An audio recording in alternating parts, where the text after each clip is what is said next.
Assalamualaikum warahmatullahi wabarakatuh. Alhamdulillahirrabbilalamin.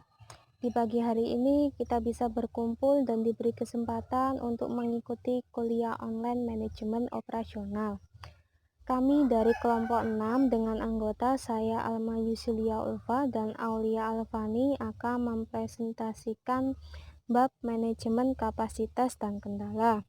Oke teman-teman, lanjut ke slide berikutnya. Di dalam manajemen kapasitas dan kendala terbagi menjadi 6 bab. Yang pertama ada pengertian kapasitas, kedua analisis kemacetan dan teori kendala, yang ketiga analisis titik impas atau break even, yang keempat mengurangi resiko dengan perubahan bertahap, yang kelima penerapan IMV untuk menentukan kapasitas, yang keenam penerapan analisis investasi untuk investasi berbasis strategi. Oke, lanjut ke bab pertama, pengertian kapasitas. Dalam buku manajemen operasional, Heiser dan Render mengungkapkan bahwa kapasitas atau capacity merupakan suatu terobosan atau sejumlah unit yang mana tempat fasilitas dapat menyimpan, menerima, atau memproduksi dalam suatu periode waktu tertentu. Kapasitas juga menetapkan kebutuhan akan permodalan suatu perusahaan dan menentukan apakah permintaan konsumen dapat terpenuhi atau tidak, atau apakah fasilitas yang ada digunakan secara efisien atau tidak. Oke, lanjut ke bab berikutnya. Analisis kemacetan dan teori kendala. Waktu kemacetan atau bottleneck time adalah waktu dari sentra kerja yang paling lambat, salah satunya yang memakan waktu terlama dalam suatu sistem produksi. Jadi teman-teman, waktu kemacetan ini hampir selalu ada di seluruh fase produksi. Misal alurnya ada di bawah ini. Jika suatu perusahaan akan memproduksi suatu produk, maka produk tersebut akan melalui beberapa tahap produksi. Yang pertama ada di stasiun A dengan waktu 2 menit per unit. Setelah proses produksi di stasiun A ini selesai, maka akan lanjut ke fase produksi berikutnya, yakni stasiun B. Di stasiun B ini proses produksinya memakan waktu 4 menit per unit. Setelah selesai produksinya di stasiun B ini lanjut ke stasiun C. Di stasiun C ini membutuhkan waktu 3 menit per unit untuk menyelesaikan produk tersebut. Jadi, jika ditotal keseluruhan proses produksi yang akan digunakan untuk menghasilkan produk jadi, yakni bisa kita hitung dari produksi awal hingga produksi akhir, yakni 2 menit ditambah 4 menit dan ditambah 3 menit, jadi hasilnya 9 menit. Nah, 9 menit yaitu waktu yang digunakan untuk memproduksi barang jadi tersebut. Nah, bisa diketahui kan di stasiun B ini merupakan waktu kemacetan, yakni waktu terlama dalam proses produksi. Oke, slide selanjutnya. Jika masih ada yang belum jelas, nanti bisa ditanyakan ke sesi tanya jawab ya teman-teman. Teori kendala. Teori kendala atau Theory of Constraint atau TOC. Setiap perusahaan menghadapi sumber daya yang terbatas dan permintaan yang terbatas. Dan permintaan yang terbatas atas setiap produk. Keterbatasan ini disebut dengan kendala atau constraint. Kendala tersebut pada umumnya terdapat 2 macam, yaitu pertama, kendala dapat berupa fisik, misalnya proses atau ketersediaan personel, bahan material mentah atau pemasok. Kendala yang kedua yakni non fisik, misalnya prosedur, moral, dan pelatihan. Analisis titik impas atau break even. Analisis titik impas adalah perangkat yang krusial untuk menentukan kapasitas tempat fasilitas harus mencapai profitabilitas.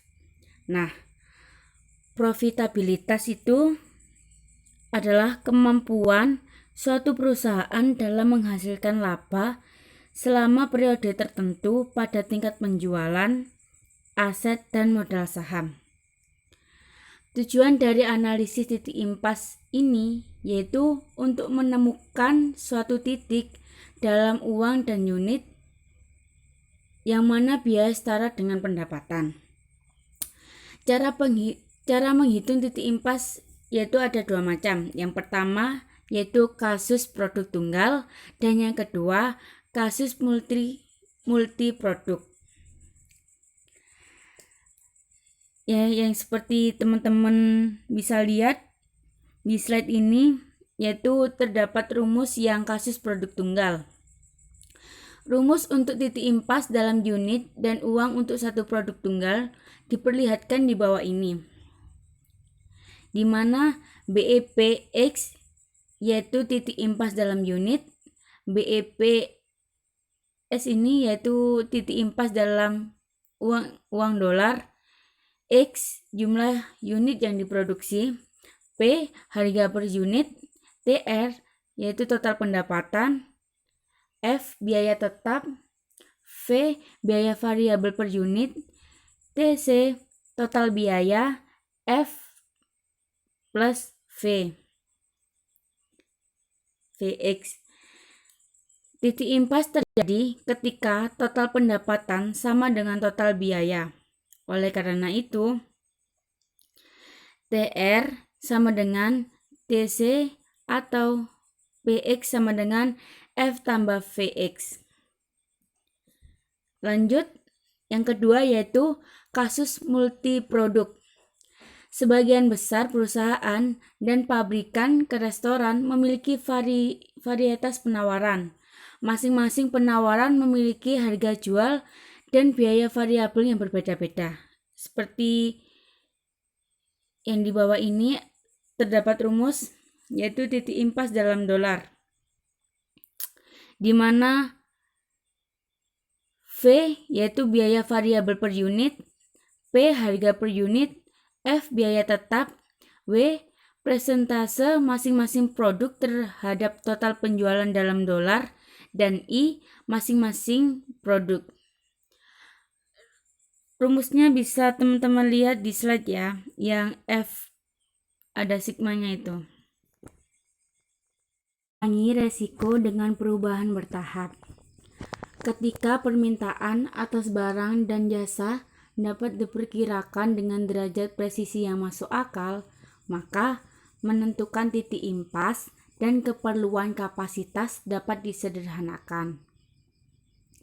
Akan tetapi, lebih mungkin menentukan kapasitas dan bagaimana mencapainya akan menjadi rumit karena banyak faktor yang sukar untuk mengukur dan menghitungnya. Faktor-faktor tersebut misalnya teknologi, pesaing, hambatan gedung, biaya modal, opsi sumber daya manusia, dan peraturan membuat pengambilan keputusan menjadi menarik. Seperti yang teman-teman lihat, yaitu gambar di bawah ini akan mengilustrasikan 4 pendekatan atas kapasitas yang baru.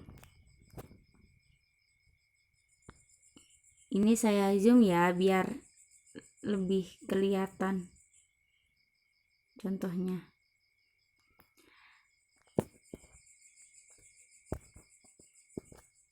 Yang pertama yaitu yang A, permintaan utama dengan sebuah pengembangan secara bertahap. Terus yang B, permintaan utama dengan sebuah pengembangan satu langkah. Yang C, permintaan tertinggi dengan pengembangan secara bertahap. Dan yang D, usaha untuk mendapatkan kapasitas rata-rata yang mencakup permintaan dengan pengembangan secara bertahap. Nah, keempat ini yaitu contoh pendekatan atas kapasitas yang baru. Lanjut ke bab berikutnya, yakni penerapan Expected Monetary Value atau IMV untuk menentukan kapasitas. Expected Monetary Value atau IMV merupakan kriteria yang paling sering digunakan untuk menganalisis pohon keputusan dan menetapkan konsekuensi finansial dari semua hasil masalah tertentu. Nilai harapan moneter IMV adalah nilai harapan moneter yang diharapkan dari sebuah variabel yang memiliki beberapa kemungkinan kondisi alamiah yang berbeda, masing-masing dengan peluang tersendiri. Saat peluang diketahui, nilai maksimak dan nilai maksimin menyatakan skenario perencanaan kasus terbaik maupun kasus terburuk. Nilai ini mewakili nilai yang diharapkan atau rata-rata tingkat pengembalian modal jika keputusan ini dapat diulang berkali-kali. Oke, lanjut ke slide berikutnya. Contoh penerapan IMV atas pengembalian keputusan kapasitas sebuah perusahaan yang membuat pakaian untuk rumah sakit mempertimbangkan perluasan kapasitas. Contoh soalnya ini, jika pabrik yang besar dibangun dengan pangsa pasar yang dipilih terjadi, laba senilai $100.000 bisa direalisasikan. Pangsa pasar yang tidak menyukai akan menghasilkan kerugian senilai $90.000. Namun, pabrik yang berukuran medium dapat menghasilkan laba senilai $60.000 dengan kesukaan pangsa pasar. Maka kerugian senilai $10.000 akan dihasilkan dari pangsa pasar yang tidak menyukainya. Pabrik kecil di sisi lainnya akan menghasilkan tingkat pengembalian senilai $40.000 dengan kondisi kesukaan pangsa pasar dan kerugian hanya senilai $5.000 dalam pangsa pasar yang tidak menyukainya. Tentu saja selalu ada opsi untuk tidak melakukan apapun. Berdasarkan penelitian tersebut, terdapat probabilitas sebesar 0,6 atas pangsa pasar yang tidak menyukainya. Oke, lanjut ke slide berikutnya. Solusinya, hitung IMV untuk masing-masing alternatif. Lah, jika pabrik tersebut akan membangun pabrik yang besar, maka 0,4 dikali $100.000 ditambah 0,6 dikali minus $90.000, maka hasilnya min $14.000. Kedua, pabrik yang berukuran medium yakni 0,4 dikali $60.000 ditambah 0,6 dikali min $10.000 hasilnya plus $18.000. Yang ketiga, pabrik yang kecil yakni 0,4 dikali $40.000 ditambah 0,6 dikali min $5.000 sama dengan hasilnya plus $13.000. Alternatif yang terakhir yakni tidak melakukan apapun, maka hasilnya $0 atau tidak ada hasil. Jadi berdasarkan pada kriteria IMV tersebut, Southampton harus membangun pabrik yang berukuran medium. Oke, sekian, terima kasih. Penerapan analisis investasi untuk investasi berbasis strategi. Yang pertama, investasi, biaya variabel, dan arus kas. Karena alternatif kapasitas dan proses ada, sehingga dapat menjalankan opsi tanpa memandang investasi modal dan biaya variabel. Para manajer harus memilih di antara opsi keuangan yang berbeda seiring dengan alternatif kapasitas dan proses. Analisis harus memperlihatkan investasi modal, biaya variabel, dan arus kas jalan dengan nilai uang masa sekarang untuk masing-masing alternatif. Yang kedua yaitu nilai sekarang bersih.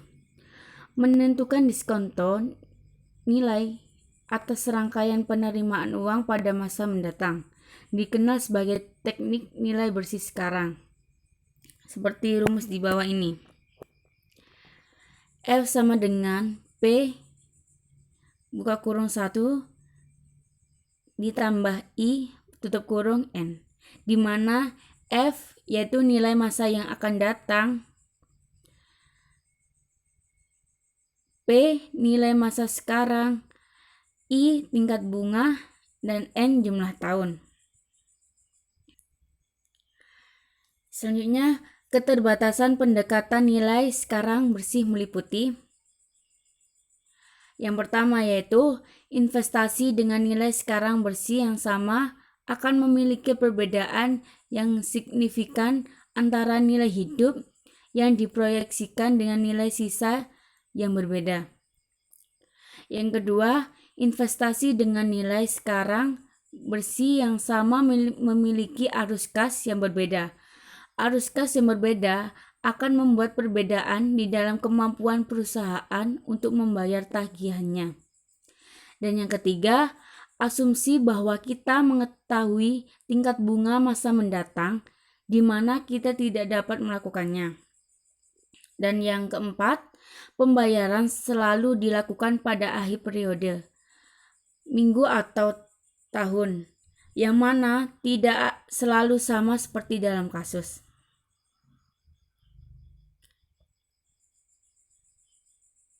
Sekian dari kelompok kami. Bila ada yang kurang paham, mohon dipertanyakan.